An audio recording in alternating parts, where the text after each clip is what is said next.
नमस्कार, मैं हूं आपके साथ मिर्जा शाकिर अली बेग। जींद उपचुनाव सभी सियासी दलों के लिए नाक का सवाल बन गया है। सभी दल अपने उम्मीदवार के पक्ष में जमकर प्रचार कर रहे हैं। कोई भी दल कोई कमी छोड़ना नहीं चाहता। ऐसे में अपने पार्टी के नाराज नेताओं को मनाने की कोशिश की गई। कांग्रेस ने अंशुल सिंगला को पार्टी ने टिकट नहीं दिया तो वो नाराज हो गए थे। पार्टी ने कैथल से सिटिंग विधायक रणदीप सुरजेवाला को मैदान में उतारा।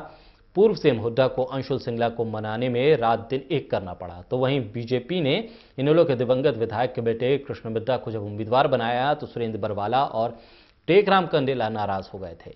इन नेताओं को मनाने में पार्टी को काफी मशक्कत करनी पड़ी। रूठे हुए नेताओं को मना लिया गया, लेकिन सवाल ये उठता है, क्या अब इन नेताओं के दम पर हो रहे प्रचार में उम्मीदवारों को वोट मिल पाएंगे? आज की बड़ी बहस इसी मुद्दे पर, क्या रूठे हुए दिला पाएंगे वोट?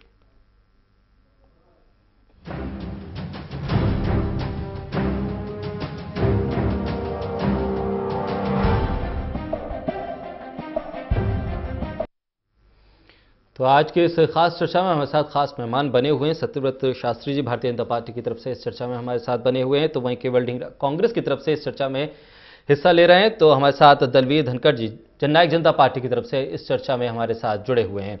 वरिष्ठ पत्रकार वीरेंद्र सोनी जी इस चर्चा में हमारे साथ हिस्सा ले रहे हैं। इस चर्चा को आगे बढ़ाएं उससे पहले एक रिपोर्ट देख लेते हैं कि आखिर किन किन रूठे नेताओं को पार्टियों ने मनाया और क्या इन रूठे नेताओं के मान जाने के बाद इसका कुछ भी असर जींद उपचुनाव के नतीजों पर पड़ेगा।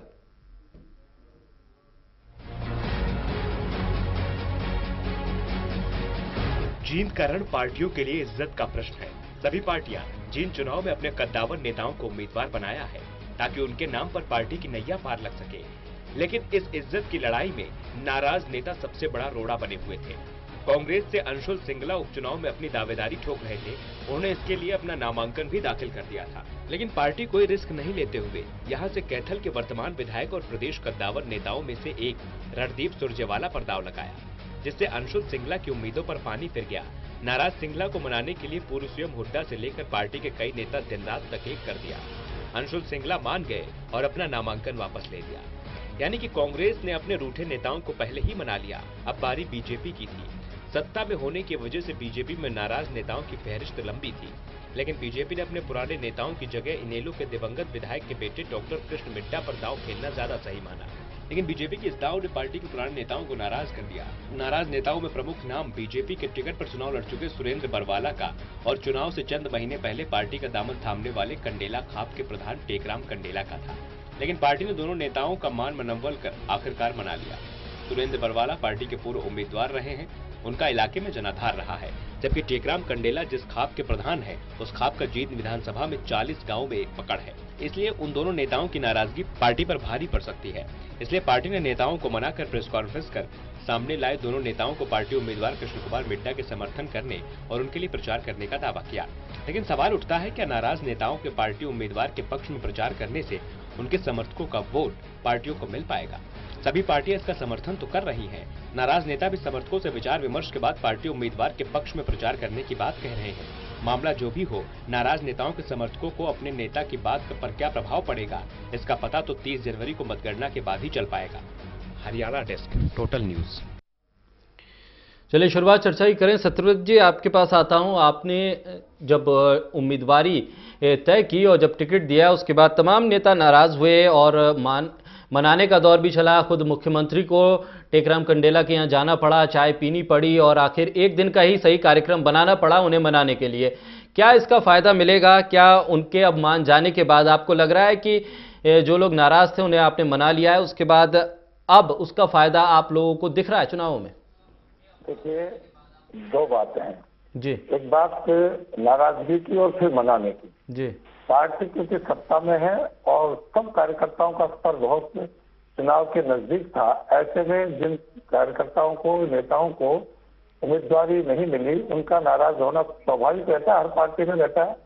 लेकिन उसके बावजूद उनका मनना और सार्वजनिक रूप से स्वीकार करना और फिर चुनाव के प्रति अपनी गंभीरता दिखाना, ये इस बात का द्योतक है कि भारतीय जनता पार्टी एक अनुशासित पार्टी है और उसके जो भी कार्यकर्ता को ऊपर का आदेश आता है और जो समझ बूझ के साथ जो काम करते हैं वो उस सिरे पर चढ़ जाता है।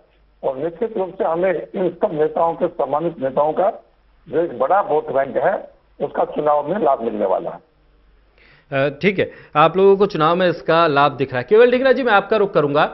कांग्रेस के भी कई नेता नाराज बताए गए। उसके बाद जब नामांकन वापसी का दिन आया तो नामांकन वापस लेकर समर्थन भी दे दिया।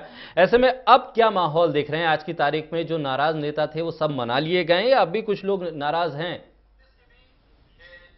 नहीं, देखिए, हमारी पार्टी में तो नाराजगी का कोई बात नहीं है, लेकिन आपको जो जिसकी सिंगला जी की आप बात कर रहे हैं वो तो में ही उनसे बात हो गई थी और वो हम आज चल रहे हैं जी। दूसरी बात, जहां तक भारतीय जवाहर सैनी जी हैं, 32 साल तक वो पार्टी के साल बीजेपी में रहे और उसके बाद ये कैंडिडेट जो लाए वो आईएनएलडी के जो एमएलए उनके बेटे को ले आए बाहर से।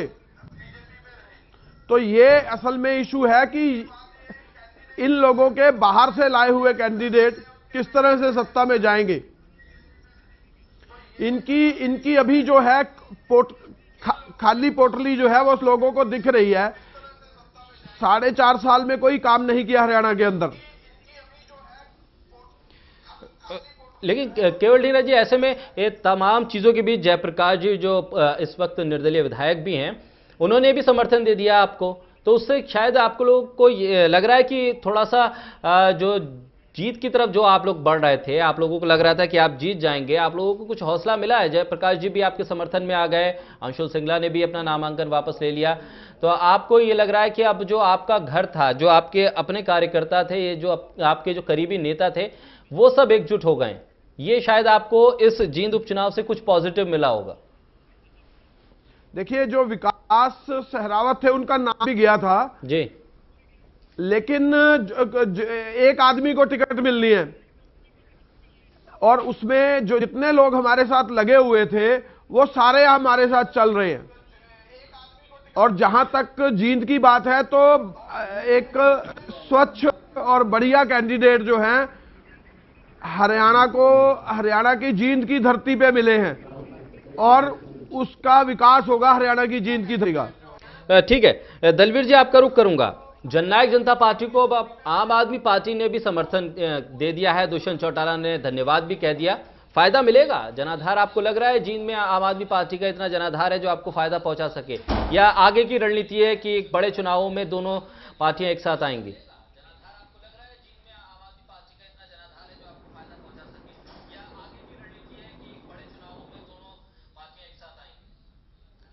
सर अली सर, आज आपने देखा होगा जिस तरह से आम आदमी पार्टी ने जननायक जनता पार्टी को ये कह के समर्थन दिया है, अच्छी छवि के नेता दुष्यंत चौटाला जी, इसलिए हमारे यहाँ में उनको समर्थन देते हैं। ठीक है, वाकई फायदा होगा, इसमें कोई शक नहीं है।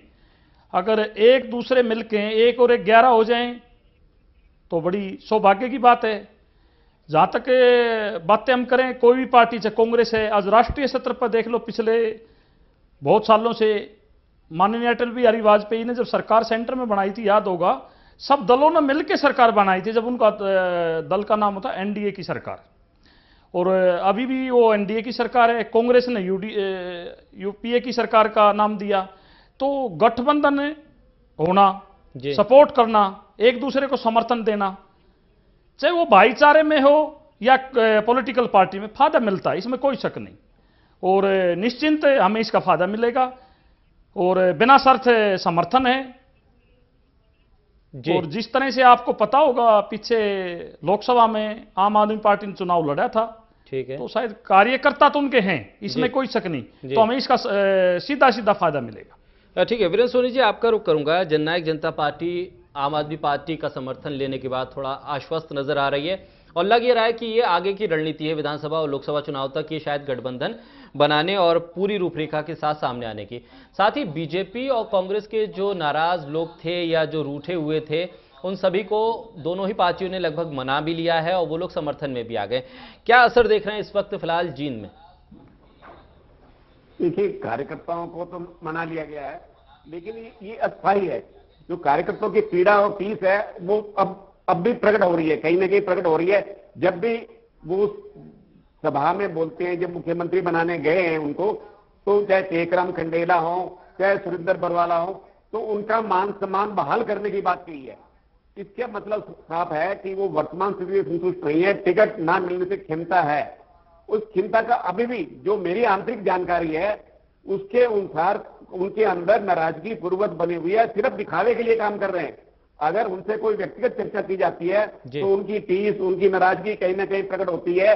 उनके मन में यह भाव जाता है कि अगर डॉक्टर कृष्ण मिड्डा जीत जाते हैं तो वो स्थायी रूप से उम्मीदवार हो जाएंगे, तो पंजाबी समुदाय के उम्मीदवार हो जाएंगे। ये जो सीट है पंजाबी समुदाय की हुई।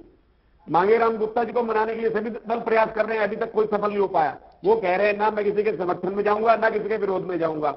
उन्होंने अपने पत्ते अभी तक नहीं खोले, सबने पुरजोर कोशिश कर ली है, चाहे कांग्रेस हो, चाहे इनेलो हो, चाहे जननायक जनता पार्टी हो, सब छोटे से लेके बड़े नेता सभी ने वो किया है।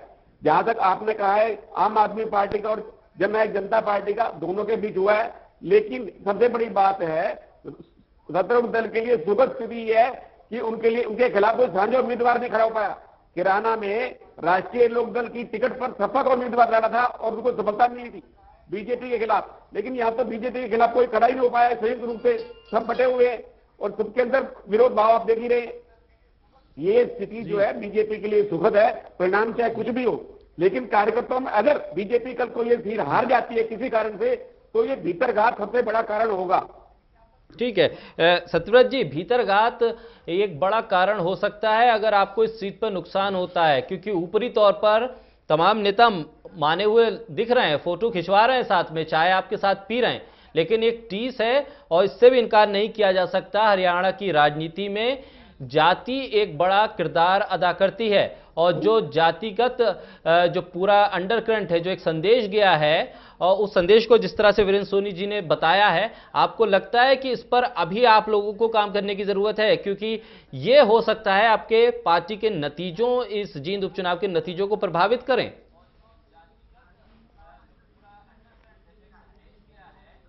सत्यव्रत जी।